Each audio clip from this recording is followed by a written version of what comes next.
โมทนาบุญนะเล็กๆน้อยๆพอได้เป็นอดทนเอาอันใดมันเสียหายเขากับประคับประคองเอาให้มันก้อนสีฝนสีมานี่เขาต้องซ่อมให้มันแล้วสักวันสังกะสีก็ยังมันพอไม่มันตกลงได้รับความเสียหายเขาอดเอาคือพ่อความผู้เฒ่าพนว่าอดเอาหลานเอ้ยเขาได้บุญเขามีเพราะว่าไม่อันความผลเด้อโอ้ยลูกศรปักอึกนี่ปักมันยิ่งมากนี่คือยังงั้นพวกสั่งพวกยังเห็นไหมเวลามันออกขาศึกสงครามพวกหมาพวกยังมูนี่ไหมลูกธนูเขาจะยิ่งมาตะทั้งใดเนาะ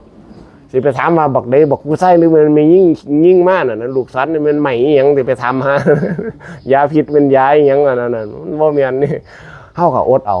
มีธรรมะเขาก็อ้อยว่ารอเอาคิดเอาใจเข้าไปเพราะว่าสิ่งที่เป็นมิจฉาสมาธิมันเห็นให้เขาทุกข์นะสัมมาทิฏฐิมันก็เห็นให้เขา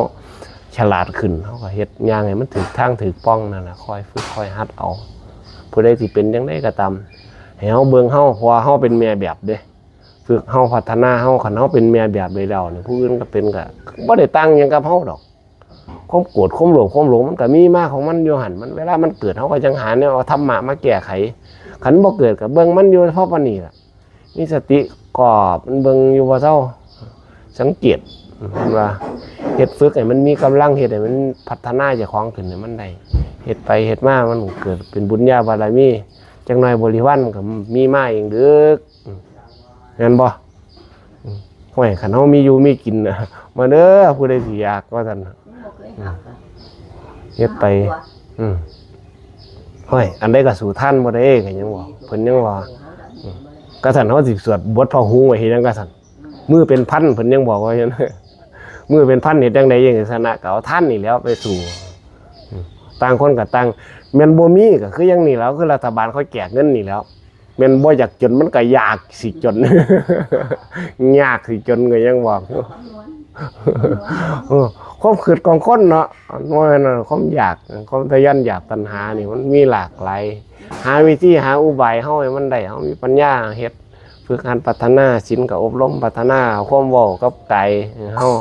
สองอย่างจิตพัฒนาก็อย่าลืมภาวนาเท่านั้นเฮ็ดมันครบวัดเนี่ยมันมีอยู่ในใจเขาเนี่ยฝึกไปฝึกมามันถึงเข้าใจเองดอกให้มันกระทบอยู่บ่อยๆฝึกมีสติเบิ่งไว้มีสัมปชัญญะรอบรู้มันอยู่ประเซาฝึกเฮ็ดมันมีกำลังหายมันได้มีวิริยะมีสติไว้ตัวไว้ทาหาบนะ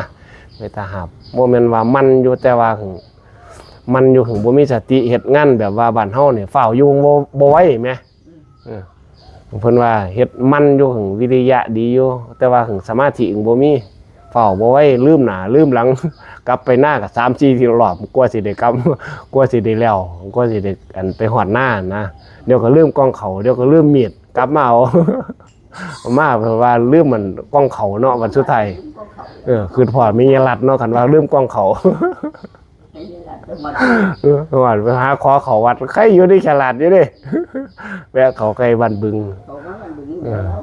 ก็ดีอยู่นี่ล่ะเฮ็ดหาอุบายหาวิธีกันคอยแก่คอยไขใจคล้องนั่นแหละปลดทุกข์จังใจคล้องมันไหนวัฒนาวนน้ำมือละเล็กมือละน้อยนามกวนนามละพรเป็นภาษาบาลีสืบต่อไป